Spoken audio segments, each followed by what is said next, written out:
요즘 저희가 날씨 정보 알려드릴 때 앞서 이 날씨 정보에서도 보셨겠지만 불조심 지수가 40입니다. 네. 그만큼 건조하기도 하고 또 난방기기도 자주 사용하기 때문에 화재가 발생할 위험이 높은 계절이죠. 네, 그렇습니다. 네네. 그런데 이렇게 화재가 가장 많이 발생하는 곳이 바로 주거시설이라고 합니다. 네. 가장 안전해야 될 내가 사는 공간, 그 공간에서 화재를 예방하는 방법에 대해 자세히 알아보겠습니다. 원광대학교 소방행정학과 조성 교수 만나겠습니다. 어서 오십시오. 안녕하세요. 네, 앞서 이제 화재 중에 주거시설에서 불이 잘 발생한다, 그 비율이 높다라고 말씀을 좀 드렸는데 실제로 비율은 어느 정도고 불은 얼마나 납니까?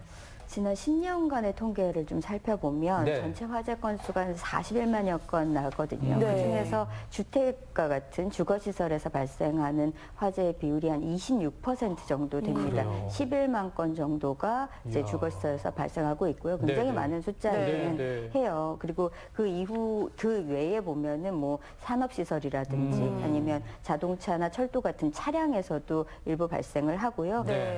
생활 서비스 시설이나 임야, 산불 나는 것들, 이런 것들은 좀 10% 이하로 좀 낮은 편인데요. 주거시설에서 화재가 발생했을 때 좀 문제가 좀 심각하다라고 보는 것 중에 하나가 사망자 비율이 굉장히 높습니다. 그래요? 그래서 실제로 발생하는 그 발생 건수에 비해서도 네. 우리가 전체 사망자가 한 3천여 명 이렇게 발생한다라고 하면 그 중에서 60%는 주거시설에서 발생한 화재로 인해서 사망하는 비율이라고 볼 수가 있겠습니다. 그 다음 순서 정도 되는 것이 실제로는 차량이라든가 네. 이런 철도 같은 차량에서 발생하는 것인데 그 비율이 한 8.9% 정도 돼요. 그러니까 격차가 굉장히 큰 거죠. 네. 그래서 주거시설에서 발생하는 사망자라든지 또는 부상자 수도 마찬가지로 많은데요.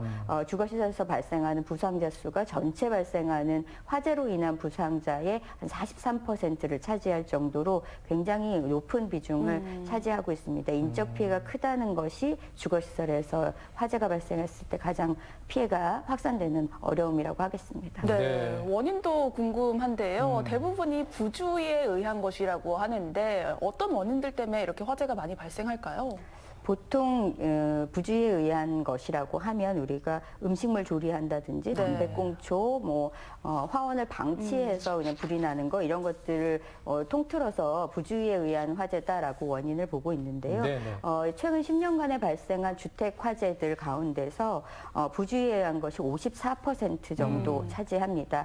그래서 이 화재 원인으로서는 가장 많은 비율이고요. 네. 그 외에는 이제 정기적인 요인, 그것이 한 22% 정도 차지하고 있고, 기계적인 요인이나 방화 같은 것들은 좀 비교적 비율이 낮은 편입니다. 그런데 주거시설이라고 하면 우리가 오랜 기간 머무르기도 하지만 이게 사실 실내에 TV라든가 전기 렌지 이런 전기 제품들 많이 사용하고 계시고요. 그렇죠. 가스 시설도 있고요. 그래서 실제로는 촛불 같은 것도 사용하시는 경우도 꽤 많이 있잖아요.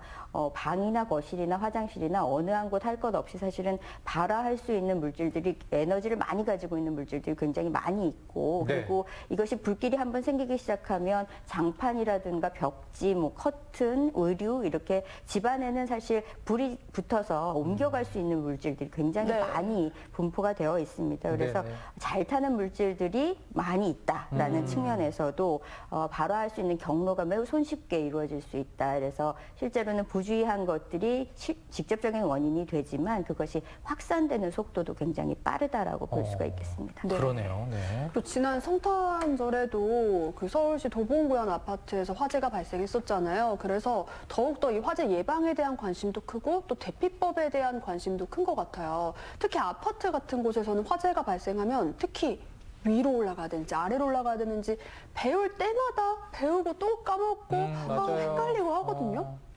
사실은 위로 가야 된다, 아래로 가야 한다라는 것은 정해져 있는 것은 아닙니다. 그래요? 내가 어디에 있느냐, 불길이 어디에 있느냐라는 것에 따라서 상황에 따라 굉장히 다양한 변수들이 있기 때문에 실제로 가장 중요한 부분을 상황 판단을 잘 해야 한다라는 것으로 좀 정리가 될 수 있을 것 같습니다. 내가 있는 위치가 아무래도 10층 이하, 이렇게 좀 저층이다라고 하면 그 지상을 통해서 바깥을 나가는 것이 비교적 이제 수월한 올라간 것인데 네. 이제 고층이라고 한다면 옥상으로 가는 것이 더 빠른 네.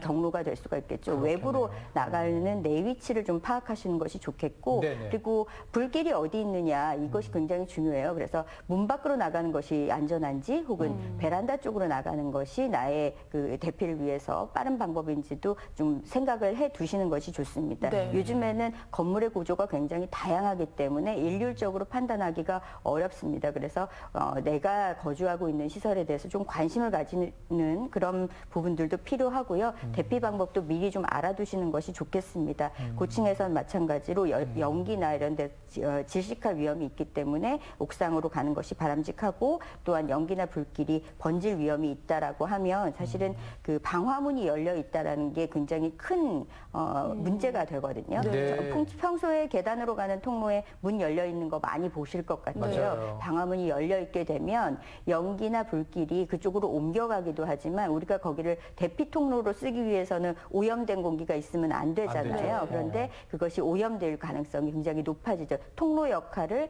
제 역할을 할 수가 없는 그런 상황이 벌어질 수 있습니다. 그래서 비상계단이나 이런 곳들의 적재물들 네. 꼭 치워두시는 것이 굉장히 중요하고 2차 사고 발생할 위험도 적게 만들 수 있습니다. 꼭 신경 쓰셔야 할 것 같습니다. 알겠습니다. 네. 앞서 좀 잠깐 말씀을 해주셨지만 그 소방청이 개정해서 발표한 아파트 화재 발생 시 대피 요령 보니까 일단은 급하게 피하지는 말고 불길, 연기 네. 이런 걸 보면서 판단하면서 피하는 게 중요하다 이렇게 좀 요약을 해볼 수가 있겠는데 이게 아무래도 불도 불이지만 연기 때문에 사망하는 경우가 많기 때문이겠죠. 네, 불길보다도 연기가 더 위험하고 네, 그것은 실제로 우리가 통계상으로 볼 때도 지난 3년간 발생한 화재로 인한 사상자를 본다면 네. 40%는 대피 도중에 발생하는 사상자들입니다. 대피 그래서 중에. 대피하기 전에 네, 네. 반드시 상황 판단을 좀 해보시는 것이 좀 침착하게 상황 판단을 내리는 것이 중요한데요. 네, 네. 대피 공간으로 피하기에 앞서서 집 밖으로 나가는 게 안전한가 혹은 집 안에서 구조를 기다리는 것이 안전한가라는 거 사실 쉽지는 않은 문제이기는 그쵸. 합니다만 네, 네. 그 상황에서 좀 내 집에서 불이 났다 그러면 바깥으로 나가는 게 급선무입니다. 네. 그런데 남의 집에서 불이 나서 그 연기나 화염이 우리 집으로 들어오는 경우가 있고 아직 그렇지 않은 경우가 있어요. 네, 네. 그런 상황에서는 사실 연기가 집안까지 번졌다고 한다면 바깥으로 대피를 시도하는 게 맞지만 다른 집에서 불이 났는데 우리 집에 아직 영향이 있지 않다라고 하면 문이나 창문 전체적으로 닫고요. 닫고. 연기가 들어오지 못하도록 좀 막아주고 난 다음에 네, 네. 구조를 기다리는 것도 하나의 방법이 될 수가 있습니다. 젖은 수건으로 틈새를 좀 막아주시면서 연기가 침입하지 않도록 하는 것이 굉장히 중요합니다. 네, 네. 그렇군요. 근데 이제 아파트들에는 이제 대피 공간이나 뭐 경량 칸막이, 하향식 피난구 이런 게 있다고 하는데 모든 아파트에 다 있나요? 대부분은 그렇습니다. 1992년부터 2005년 사이에 지어진 아파트들의 경우에는 경량 칸막이라고 그러죠. 이렇게 두드리면 이렇게 목재 소리가 나는 그런 네. 칸막이들 베란다 쪽에 있는 네. 거 좀 보셨을 것 네. 같습니다. 그 경량 칸막이를 설치를 했어요.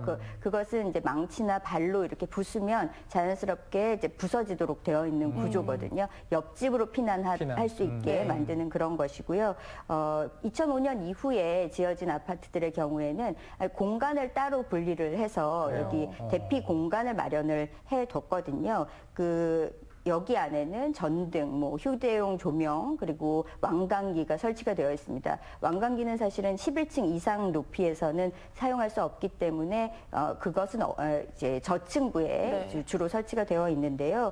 여기 안에는 출입문을 갑종 방화문이라고 그래서 불길이나 연기가 바로 들어오지 못하도록 하는 문을 설치를 해요. 그러면 네. 그 공간 안으로 들어가 있게 되면 1시간 정도가량은 버틸 수 있는 그 구조를 요청하고 기다릴 수 있는 그런 공간으로 구획되어 있습니다. 네. 그런데 여기를 보통 창고로 많이 쓰시거든요. 맞아요. 네네. 예, 여기다가 사실은 창고 물건을 적치해 놓으면 내가 들어갈 공간을 물건이 뺏는다라고 생각하셔야 됩니다. 그러네요. 아유. 이제 시공된 아파트의 그 연도에 따라서 우리가 대피할 수 있는 공간에 대한 설명까지 해주셨는데요. 만약에 우리 집이 아니라 다른 세대, 복도 또는 계단에 화재가 발생하게 되면 우리가 어떻게 해야 될지 이 요령도 좀 중요할 것 같아요. 네, 그 경우에도 한 두 가지가 나뉘어질 것 같습니다.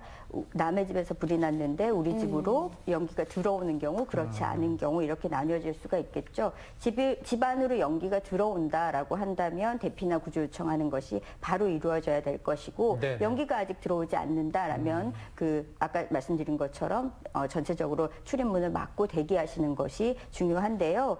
이 어떤 상황이든지 이제 화재가 발생하면 집안에 같이 있던 사람들에게 알리는 것이 첫 번째겠죠. 네네. 그래서 세대 내에서 대기하면서 화재 상황을 좀 살피는 것 이거 중요할 것 같고요. 복도나 계단에 이제 연기나 화염이 있는지 없는지를 판단을 해보시는 것이 굉장히 좋습니다. 그럴 때 이 손등으로 출입문 반대쪽 이렇게 잡아보시거나 그 손등을 살짝 해서 대보시면 네네. 뜨거운 정도가 느껴지실 거예요. 실제로는 출입문. 네네. 네. 바깥에서 이미 이제 불길이 너무나 커졌고 네네. 연기가 많아진 상태라고 하면 실제로 손잡이를 잡았다가 화상 입는 경우가 그 굉장히 정도로. 많거든요. 네. 그런데 이 상황이 됐다라고 하면 사실은 바깥으로 나간다 하더라도 대피하는 데에 어려움이 굉장히 큽니다. 네. 불길도 네. 있고 연기도 있기 때문에 그런 경우에는 문 여는 거 절대 금지하고 있습니다. 네. 이 경우에는 창문 쪽으로 이렇게 베란다 창문 쪽으로 가서 구조를 요청하는 쪽으로 선회를 하셔야 되는 거고요. 네네. 그 엘리베이터 말고 계단 이용하라고 항상 강조를 드리잖아요. 맞습니다. 대피가 어려운 경우에 그 창문으로 구조 요청을 한다든지 대피 공간 아까 말씀드린 그런 대피 공간 경량 칸막이를 이용해서 대피 구조를 기다리시는 것이 좋겠습니다. 보통 불이 나면 대피 먼저라고 요즘은 구호를 많이 안내를 받으실 거예요. 네네. 119 신고하시는 것도 내 몸을 피하고 난 다음에 하셔라라고 당부를 드립니다. 대피한 이후에는 혹시 집안에 같이 계시던 분 중에 못 나오신 분이 있을 수 있잖아요. 네. 자력으로 구조하려고 하지 마시고 소방관이 도착을 하면 그 인원이 누가 없다라고 집안에 누가 남아 있다라고 구조대원에게 알려주시는 것도 좋을 것 같습니다. 네, 내가 먼저 대피를 하고 나서 이제 119에 신고를 하는 게 좋겠습니다. 근데 이제 앞서 잠깐 얘기가 나왔는데 이 불이 났을 때 엘리베이터를 타지 말라고 합니다. 이유를 좀 더 구체적으로 알고 싶어요. 보통은 뜨거운 공기는 위로 올라가고 차가운 공기 밑으로 내려간다 네. 알고 계시잖아요. 우리가 이제 그 뜨거워진 연기가 부력 때문에 위로 올라가는 거 연돌 현상 이렇게 부르는데요. 우리 모든 층간에는 방화구획이라 그래서 층간에 층 안에서만 이동하고 층 위로는 올라가지 않도록 하는 구조를 갖고 있어요. 공기가 네. 순환을 내부에서만 하는 거죠. 그런데 그것이 뚫려 있는 수직으로 열려 있는 공간이 보통은 엘리베이터, 덕트, 전기 배선 네. 이런 곳 배관입니다. 그런데 이게 뭉쳐져 있던 네. 응축된 공기, 뜨거운 공기들이 각 층에 그 천정부에 모여 있거든요. 네, 그런데 이게 일시적으로 수직한 공간 안으로 빨려 들어가게 되면 급속한 속도로 위로 올라가게 되죠. 네. 그러니까 우리가 굴뚝 효과라고 보통 부르는 것이 네. 그런 것들 때문에 나타나고요. 화재가 발생하면 정전이 될 우려가 굉장히 큽니다. 그래서 네. 갑자기 엘리베이터가 멈출 수도 있어요. 그런 그래요. 경우에 위험성이 커질 수가 있고 어떤 경우에는 아직 정전이 되지 않은 상황에서 네. 각 층의 버튼을 다 누르시는 경우들이 있습니다. 네. 그런데 이런 경우에는 아직 멈추지 않았다 하더라도 문이 열리게 되면 연기가 그 안으로 빠르게 들어가게 되겠죠. 다시 문이 닫히고 나면 그 안에는 밀폐되어 있기 때문에 그 안에서 질식하실 수도 위험하네요. 있습니다. 그래서 전반적으로는 모든 상황에서 어려움이 생길 수 있다라는 차원이고요. 고층에는 비상용 엘리베이터도 있고 그리고 피난용 엘리베이터도 네. 있습니다. 네, 아마 네, 네. 써져 있는 거 보셨을 거예요. 네, 네. 비상용 엘리베이터는 소방대원들이 움직이기 위한 용도이고요. 피난용 엘리베이터는 장애인이나 노인같이 계단을 이용할 수가 없는 사람들을 위해서 만들어진 것입니다. 그러니까 일반인들은 가급적 사용하지 않는 것이 모두의 안전을 위해서 필요하겠습니다. 네, 이렇게 아파트에 대해서 얘기를 해봤는데 아파트만큼이나 주택에서도 주의할 점이 많을 것 같거든요. 주택에서 화재가 났을 때는 어떻게 대처하면 좋을까요? 보통 단독주택은 그래도 피난이 좀 비교적 용이하고 구조도 좀 단순하죠. 창밖으로 뛰어내릴 수도 있고요. 네. 그렇지만 심야에 잠이 든다든가 해서 화재 인지가 늦는 경우에 항상 피해가 확산됩니다. 그래서 그 경보기 같은 것들 설치를 해 두시는 것이 굉장히 중요할 것 같고요. 네네. 다만 이제 초기에 소화를 위해서 왜 불을 끄려고 시도를 하신다거나 혹은 귀중품 같은 거 챙기시려고 하다가 대피가 늦어지시는 경우들이 있어요. 네. 그리고 남은 사람들을 구조하기 위해서 자력 구조를 하기 위해서 들어가신다거나 하는 일들이 위험성을 더 가중시키는 요인들이 됩니다. 그런 것들 이제 피하셔야 될 것 같습니다. 네, 아직 겨울이 좀 한참 남았습니다. 여러 가지 말씀해 주셨는데 우리가 겨울철에 화재로부터 좀 안전하기 위해서 이것만은 꼭 기억해 두자 하는 점 마지막으로 좀 짚어주세요. 네, 화재 예방이 최우선 중요하죠. 네네. 화재가 발생하면 피해를 돌이킬 수가 없습니다. 항상 불조심 잊지 마시고요. 아까 말씀드린 것처럼 대피를 위해서 방화문, 방화구획 여기에 적재물 쌓는 일이 없도록 꼭 주의를 해주시면 좋겠습니다. 네, 네. 모쪼록 올겨울 화재 없이 안전하게 좀 보내시기 바랍니다. 조성 교수와 함께했습니다. 고맙습니다. 감사합니다. 혜윤 씨 잘 들었어요? 감사합니다. 미국 하와이 호놀룰루시에서는요, 걸으면서 스마트폰을 보게 되면 벌금을 물게 된다고 합니다. 네. 이게 스마트폰에 집중하다 보니까 걸으면서 사고가 잦기 때문이라고 하더라고요. 네, 그렇습니다. 네. 길 가면서 스마트폰에 집중하는 일 우리 주변에서도 많이 볼 수 있는데요. 네. 사고 위험이 높은 만큼 스마트폰 잠시 꺼두시고 주변에 주의를 기울여 보시면 어떨까요? 네, 저희는 또 내일 알차게 준비해서 인사드리겠습니다. 고맙습니다.